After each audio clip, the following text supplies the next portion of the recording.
Oi pessoal, tudo bem? Hoje nós vamos fazer a leitura juntos de um livro super bacana, que já está mais do que na moda, A Sutil Arte de Ligar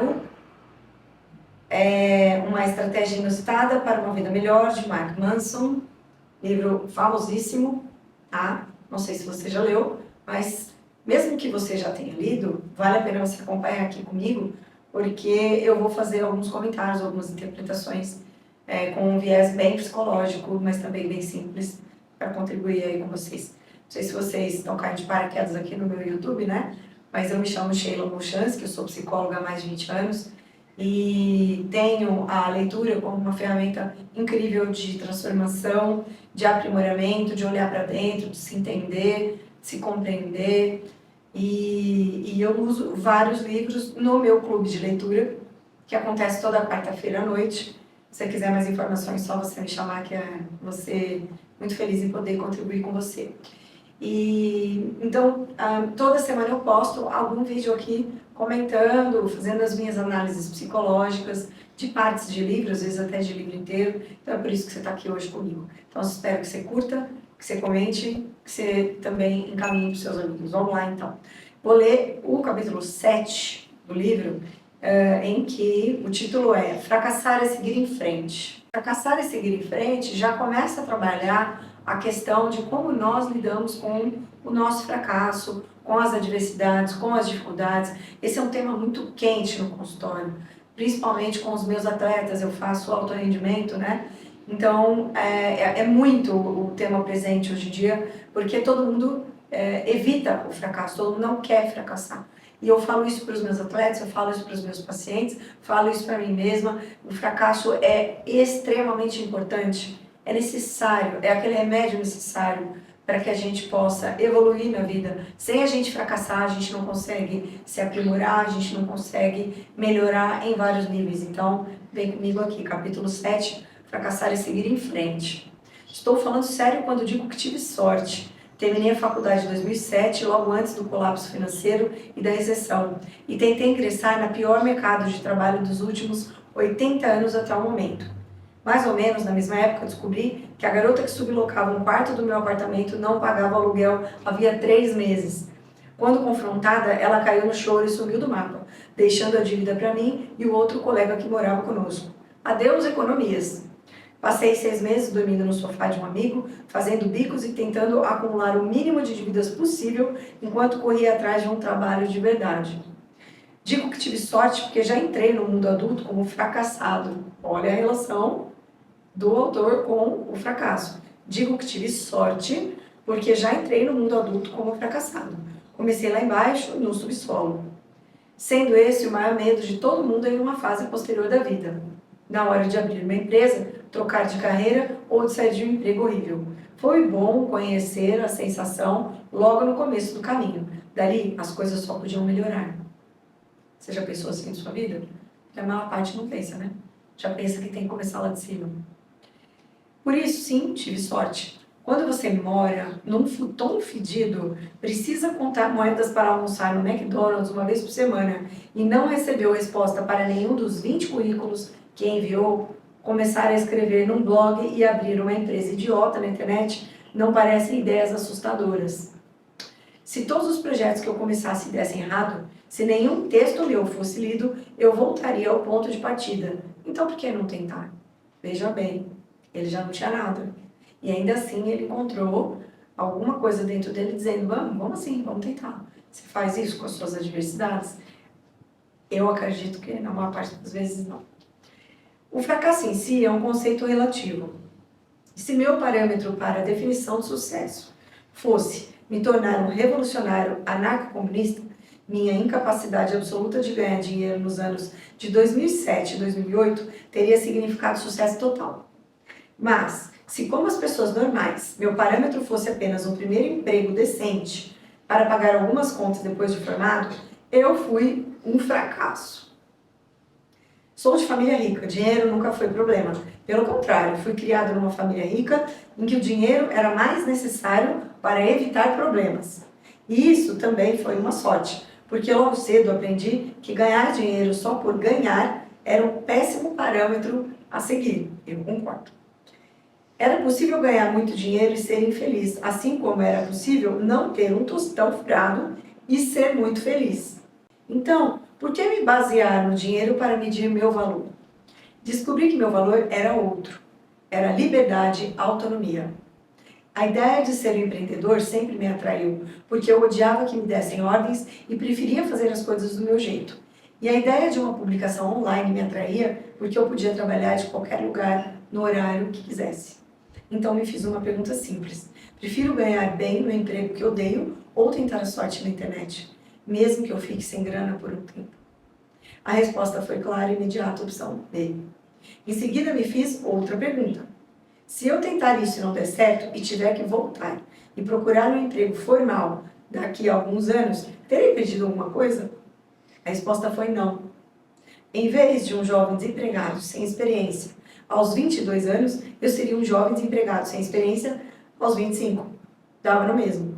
Com esse valor, minha ideia de fracasso deixou de ser vincular a falta de dinheiro ao fato de dormir no sofá de amigos e parentes, o que continuei fazendo por mais 2 anos, e ao meu currículo vazio, tornando-se simplesmente não correr atrás dos meus projetos.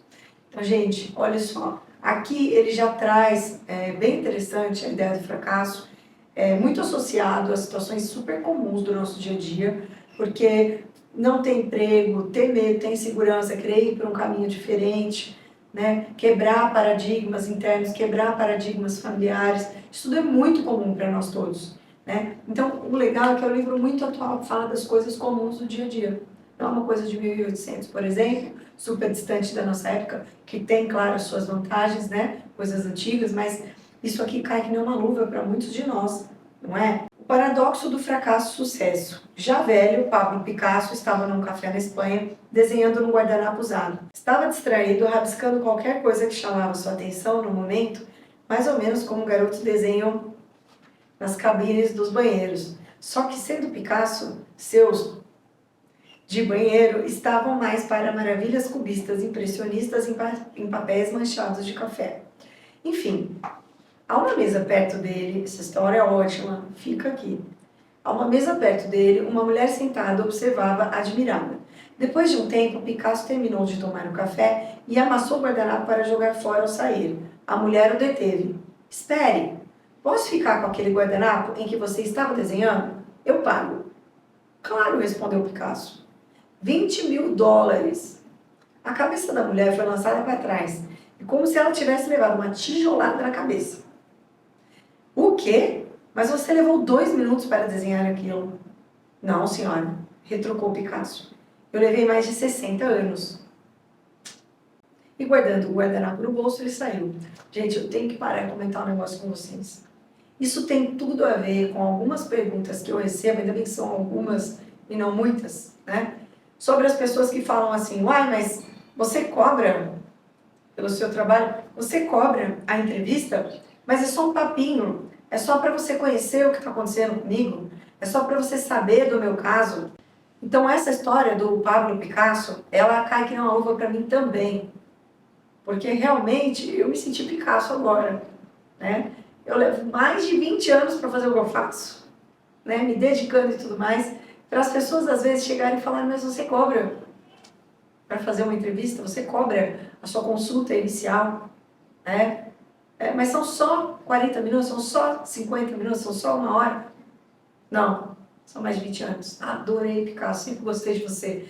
Então, gente, olha só, você não vai no cardiologista? Você chega lá no cardiologista e não paga a consulta dele? Você não tem nem a cara de pau de falar isso para o cardiologista. Você vai no dentista, você não paga, você não tem nem a cara de pau de fazer uma coisa dessa. Né? Você até pensa que você ofenderia o profissional. Agora, vem me perguntar se eu cobro a consulta, vem me perguntar se eu cobro. Gente, dá licença, né? Então, vamos voltar para o livro. Só limpar o veneno um pouco. Vamos lá. Porque, infelizmente, ainda tem gente que pergunta, não é? Então, vamos lá. Aprimorar-se em uma tarefa é um processo que passa por milhares de pequenos fracassos. E a magnitude do seu êxito, nisso vai se basear em quantas vezes você não conseguiu fazer determinada coisa. A magnitude do êxito, então, está em você insistir. Em você continuar firme no seu propósito. não é? Se alguém é melhor do que você em algo, é provável que tenha cometido mais erros.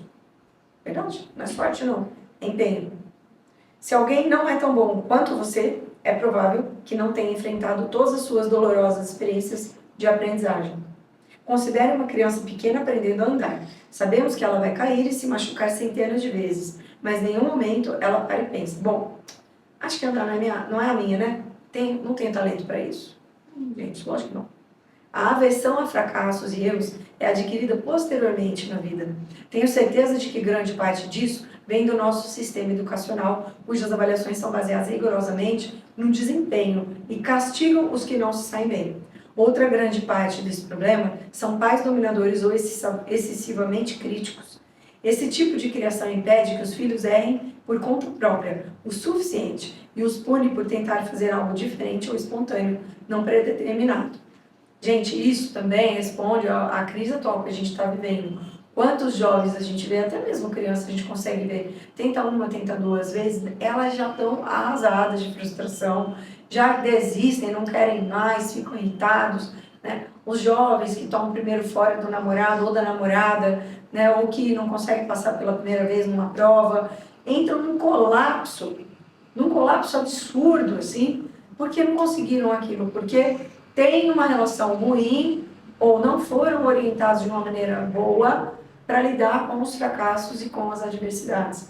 A gente vive num mundo em que só tem valor se você acerta super.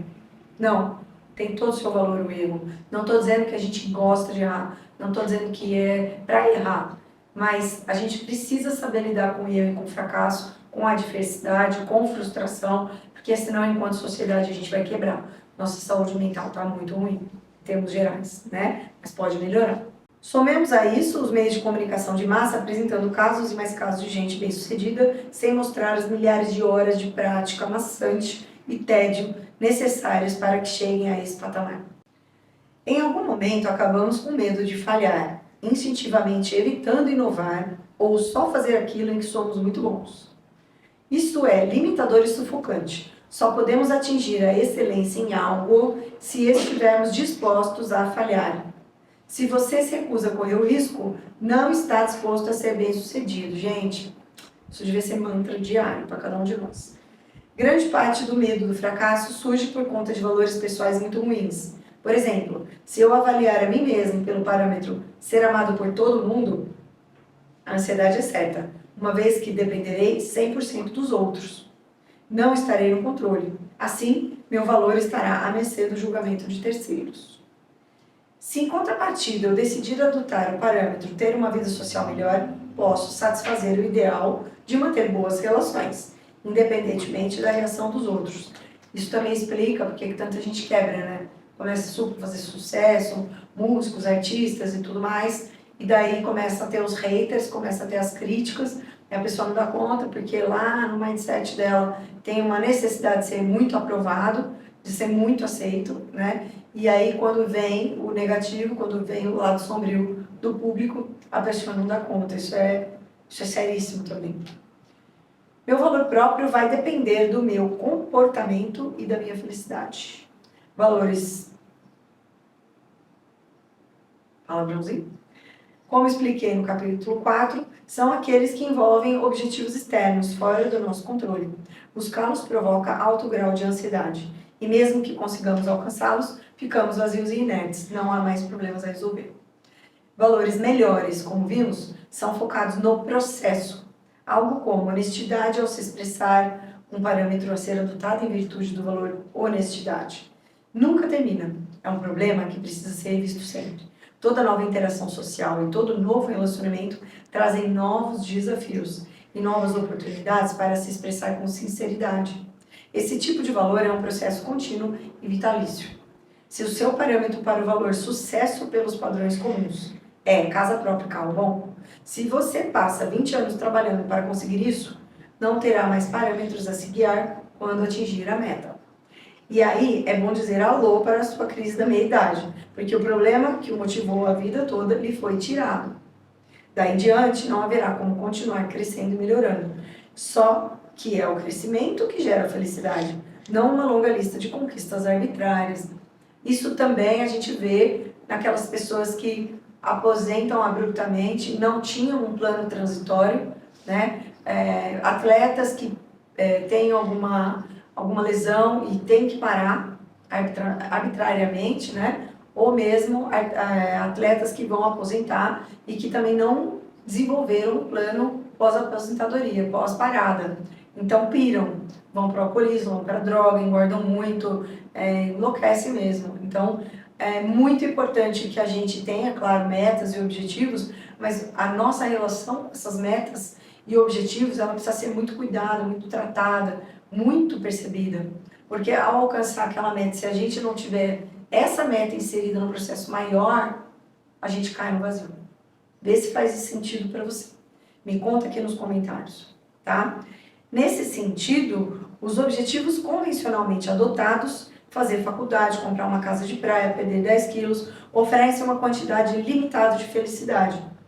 Eles podem ser úteis quando buscamos benefícios rápidos e de curto prazo, mas são como guias para uma trajetória de vida no sentido mais amplo. Picasso foi prolífico por toda a vida, viveu mais de 90 anos e continuou a produzir praticamente até morrer. Se o seu objetivo fosse ficar famoso, enriquecer com arte ou alcançar a marca de 1000 quadros, ele teria estagnado em algum momento. Teria sido dominado pela ansiedade ou pela insegurança. Provavelmente não teria se aprimorado e inovado em sua arte, como fez década após década. O sucesso de Picasso é explicado pela mesma coisa que explica porque ele, já velho, gostava de desenhar em guardanapos quando sentado sozinho num café. Seu valor de vida principal era simples, humilde e interminável. Me expressar de forma honesta. Por isso, aquele guardanapo era tão valioso. Gente, é uma leitura incrível, tem muito mais, tá? Mas para hoje fica bom assim. Eu espero que você tenha curtido, que você tenha se inspirado, que as reflexões tenham chegado aí para você com naturalidade, leveza. É assim que eu pretendo estar levando aqui no YouTube a minha psicologia amada. Curtiu? Então vai lá e curte. Não seguiu? Vai lá e segue. Fica comigo, porque toda semana a gente tem 2 vídeos aqui novinhos em folha para você. Tá bom? Beijo, até a próxima.